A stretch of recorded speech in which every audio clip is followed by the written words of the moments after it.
What's going on YouTube? Matt from GarageMC here. In today's video, guys, the last video I put out, you guys saw that our clutch basket on the 450R is all types of notchy and messed up.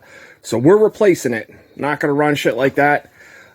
Do have to pull it back off, but we got in today our brand new Wiseco forged clutch basket.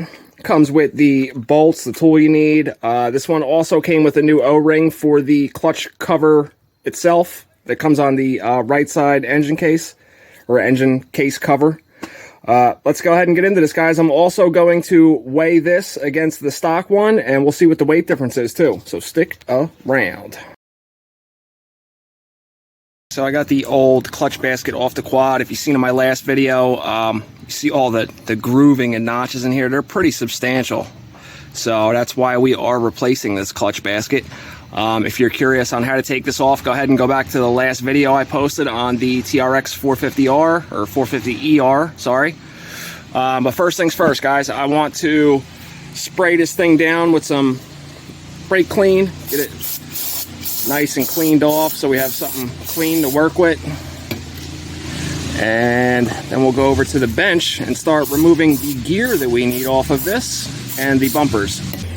Alright guys, first things first, let's go ahead and unbox this Wiseco basket. This is a billet forged basket.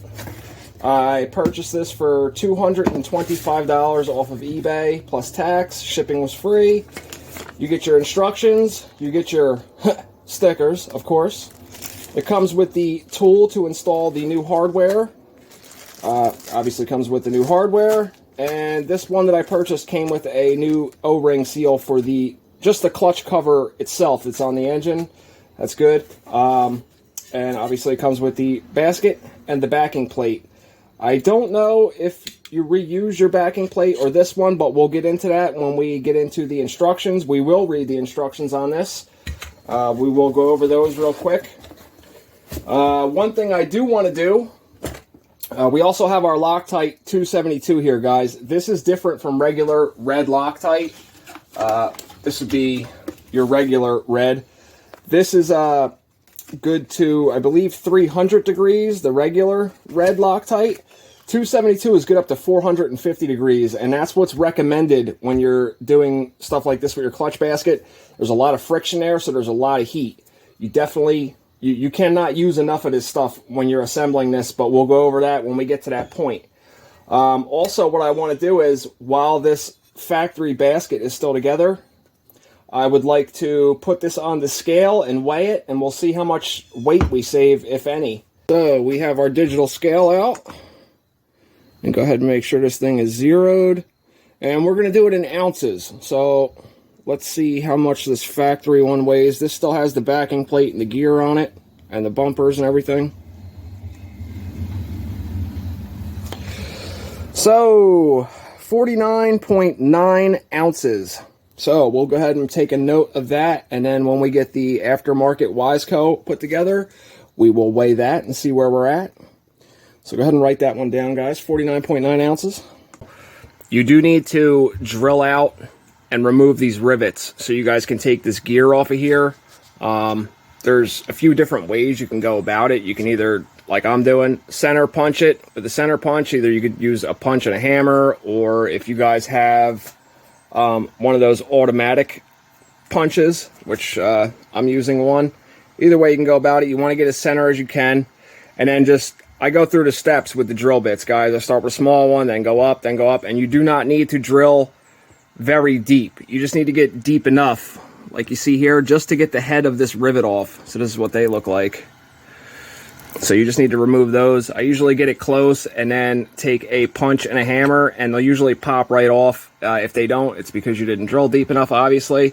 So let me go ahead and get the rest of these removed. Obviously, there's other ways you could do it, too, while we're talking about it. You can either, one, put it in a drill press, which I probably should have did, but, you know, there's a bunch of stuff over there, and I don't feel like moving it all right now. I have enough stuff to do. Or, if you want, if you don't have to reuse your backing plate, you can take a grinder and grind the heads off and then punch the rivets out. But I'm not quite sure yet which piece I'm going to reuse, whether the backing plate that came supplied from Wiseco or the one that we have that came factory. I need to take this gear off and everything so we can see exactly which instructions we're going to go with, guys. The Wiseco instructions cover quite a few different assemblies, so it's just, you know, it's pretty generic how they talk about it. You know, if your assembly looks like this, do this. If it looks like this, do this. There's a few different styles. So I'm going to take that backing plate off, and then we will find the instructions that match and suit us the most, and we'll go over reading the instructions. We have all of our rivets drilled out. They are all down enough to remove our backing plate. Put that to the side. One side of this does say out, so you really can't, even if it's not marked, guys, you can see that these holes are tapered facing like where the bolts would go into. All right, so now we will remove our gear.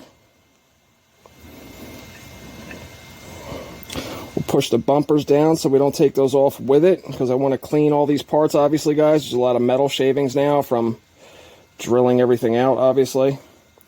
So here's our gear. There's obviously only one way that it would go back on. It wouldn't go on this, so we'll put that to the side. That's also going to go in the ultrasonic cleaner along with all these parts. All right, so our boots, or our bumpers as they're called, these all have to come off. I'm going to put these on the towel over here the same way that they go onto it, so we know exactly, because you guys can see one side is larger than the other. So if this was on the quad, the larger side is facing to go with the rotation of the engine. So we'll put these like this here. All right, so we are now done with our old basket. So we'll put this to the side somewhere. That looks like a good spot, right on the floor. We have all of our parts out of the cleaner. I got all the metal shavings taken off of them. Let's open up our bags and get our new hardware out. Let's see, there is 1, 2, 3, 4, 5, 6, 7. They supplied us with 8 bolts, so 1 we will not need. I'll put this in the bag. This also comes with the tool to install these. It is just an Allen head bolt. Sometimes they're Torx bits, but whatever ones come with whatever setup you get, obviously it will come with the tool and the hardware needed. We're not going to be reusing our OEM plate, so we'll be using the new one that is supplied. And I can tell you right now, just this plate alone is lighter than the factory plate that we took off, so I definitely could have ground those down. The hardware already comes with a little bit of Loctite on it, guys, but I'm going to go ahead and put more. So this is a brand new bottle.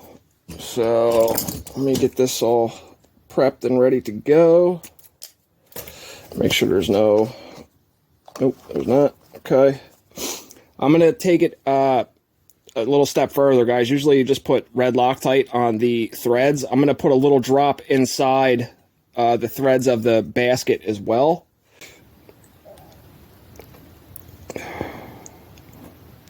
Little fun fact for you guys, these Wiseco forged clutch baskets are also produced by Hinson, even though they say Wiseco on them.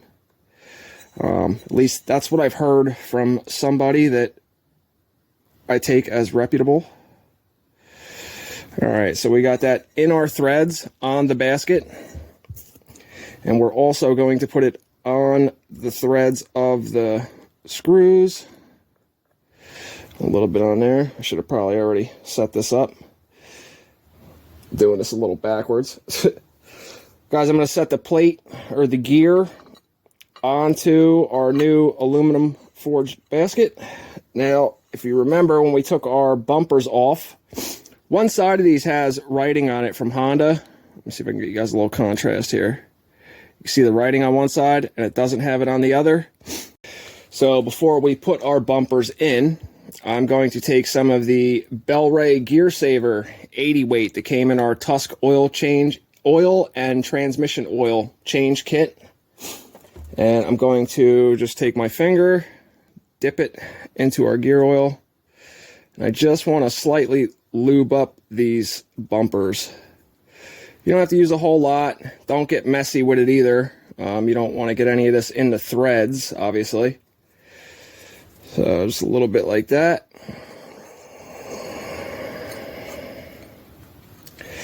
So we can get these puppies to slide in. They're a little bit tricky, guys. It's I mean, you could put them on before and then slide the gear over them, but I found it's just better to just do it this way. Sometimes, you know, they get all, because they're not like whole pieces. Some other bumpers are like oval. Those are obviously a little bit easier to do, but you know, you just gotta play with them a little bit, and they slide in. It's not that bad. Now that our bumpers are all lubed up and put in, guys, I have, like I showed you before, Loctite in all of the holes that the bolts are going to go into. I also have all the bolts over here to the right, loaded up with red Loctite. So now we're going to take our backing plate that was supplied from Wiseco. We're going to just go ahead and make sure there's no marks on this. It's the same both ways. Do pay attention though, because some of them come where the hole is tapered, kind of like the OEM one that came off. Alright, so now we'll put our bolts in and get those started, and then we'll go over the torque specifications from Wiseco. I like to smear it around in the threads a little bit. This is obviously after I cleaned my fingers off after rubbing the bumpers down with the gear oil that we're using for the quad. You don't want to go ahead and rub gear oil all over the threads, and it will definitely compromise how the Loctite is going to work. Like I said before, guys, you can not use too much of this, but that being said, it's also going to push out whatever it doesn't use anyway. But you know, for extra insurance, it's not a bad idea to just coat it with as much as you can, get it on there. It also recommends that we torque these down in a crisscross jump pattern. If you guys are just finding my channel for the first time, we do have over 100 videos uploaded. So I do answer all my comments that I get, so feel free to throw a comment down there. And if this is content that you're into, and you like to see more stuff like this, whether it be just for entertainment purposes or to build something along with me, go ahead and consider subscribing. You know, we're going to raffle off a 400EX that I'm going to build on the channel, so be sure to be on the lookout for that. We did just get the tickets in, the raffle tickets. So alright guys, let me get set up with the torque wrench here. We'll read the directions, and then we'll crank this baby home, and I'll put it back in the quad off camera, because you guys already seen me install the clutch basket into the 450R the other day when I fixed the starting issue.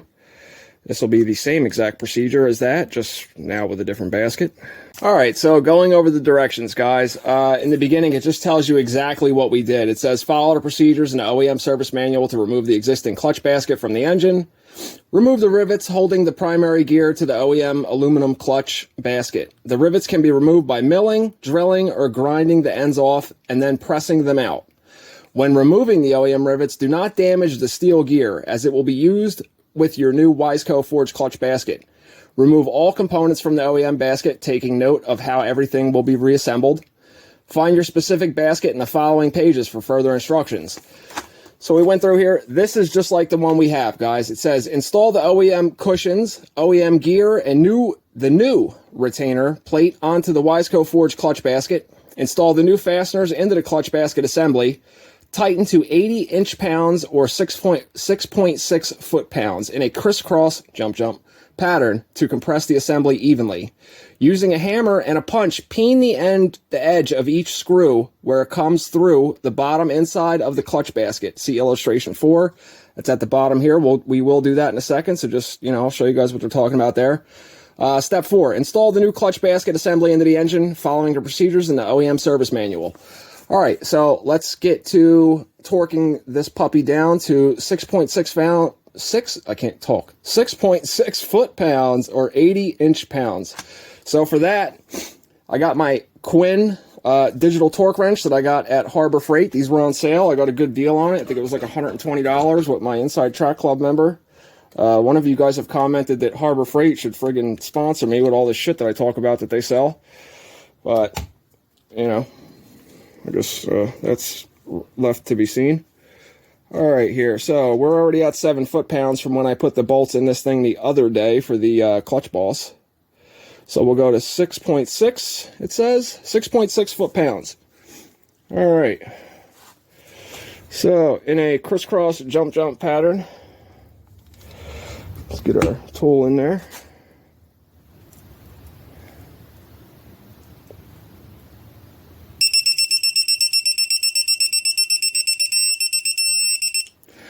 There's 6.6 on that one. 6.6 on that one. I've said this in other videos, guys. When you're using your torque wrench, hold the torque wrench by the end of it. Do not hold it in the middle or the third of the way up. Hold it at the end of the torque wrench. That's how it's calibrated to be used. Definitely don't want to, because it will give you a different torque reading if you hold it in a different spot. I know that sounds obvious, but some people don't think about that. That's just how they are calibrated inside the torque wrench. If you don't have a digital one, like a regular torque wrench where you spin the end of the wrench to get to the desired torque rating, there's springs and stuff in there, so when you're done using your torque wrench, always be sure to zero it back out when you store it. So let's go ahead and wipe off any excess red Loctite 272 that we have here. Get this all cleaned up. And this stuff is sticky, guys. I'll tell you that right now. So you want to make sure you wipe that off real good. All right, so now in the illustration, you could either peen it in the center of the bolt or, like I'm going to do, to the side of it where the thread meets the side of the basket. It's like extra insurance, guys. It kind of like mushrooms the head of the bolt, so if it were to back out, it's gonna obviously make it a little harder for it to do that. So just go ahead and get nice and centered up here. Alright, so let's see if I can get you guys a good view in there. You see how that's, let me get you guys a little light on here. You guys can see where I hit this bolt here. See the little shiny spot there? That's just to prevent it from backing out. It's time for the scale of doom. Let's find out. Did we lose weight? Make sure we're zeroed out. All right, remember, the OEM one was 49.9. The whole assembly put together, just like this one is. The cushions or bumpers, whatever you want to call them, the backing plate, the gear, and the basket with all the hardware or rivets, whatever it may be. So, what'd you guys think? Did you think it was going to be lighter or heavier? 45.1. So that is a difference of, let's see here, 4.8 ounces lighter than the OEM one. Doesn't sound like a lot, guys, but when you get rotational mass, the less weight there is, the faster this thing's going to rev up. So not only do we have a way more durable basket that's going in the quad, it's an upgrade all the way around. And these billet baskets are like, the durability on them's 100 times the OEM one. Let me show you guys the OEM one more time, so you can just see what I'm talking about here. Like all these friggin' grooves that were in this thing. If I can get some decent light on here so you can see. I mean, look at this over here. That is insane. Yes, you could take a file and file these down and get away with it for a little bit, but if you are going to do that, guys, don't file them like dead flat, like as if the grooves weren't there. Just take the nubs or the peaks off of all these right here. You don't have to, make it so flat that the friggin' fibers are bouncing around a 1/4 inch back and forth in there. But, $225, guys, shipped to your door. It's not a bad deal. It's definitely not a bad deal. All right, let me bolt this on the quad. You guys already seen me do that, but we'll do an outro with it bolted back on the quad. All right, guys, so we got it all bolted back up on the quad. I wish we could have like a clear cover, man. I love the way these things look. They're fucking sick. But anyway, here it is. Looks way better, guys. I went over this in the last video, but if you guys, like I said, if this is the first video you're catching with me, these bolts that bolt with the springs and washers, when they're new, I tighten them to 9 foot-pounds. When they're used and already stretched, I go to 7 foot-pounds. Also, one more thing to mention, if you guys are doing this with a new clutch setup, like new fibers and discs and everything, pre-soak your fibers. You don't need to let them sit for days or whatever, but, you know, just get out a paper plate or a Ziploc bag, put whatever oil, gear oil you're going to be using in the bag, let them soak and get acclimated with the fluids you're going to put in there, and then let it rip. So anyway, thank you guys for watching the whole video. Don't forget, I read and answer all of my comments. If you like content like this, please consider subscribing. We're doing a lot of cool things. Like I said, we're going to be doing the giveaway quad soon. We're going to raffle it off. So be sure to jump on in there, hit your notifications on too, because we've been doing live streams. It's called Quad Talk Live, or just chilling in the garage. Bunch of us chilling, making jokes, talking about quads and shit. It's usually a good time, man. To all my normal subscribers, you guys already know, videos coming soon. 465 is about to take progress too, as soon as the 450R is off of my plate. And don't forget, guys, we got the 250Rs too. I'm excited to work on those. I'm collecting parts as we speak. Thanks for joining me in the garage. I'll see you in the next one. Peace!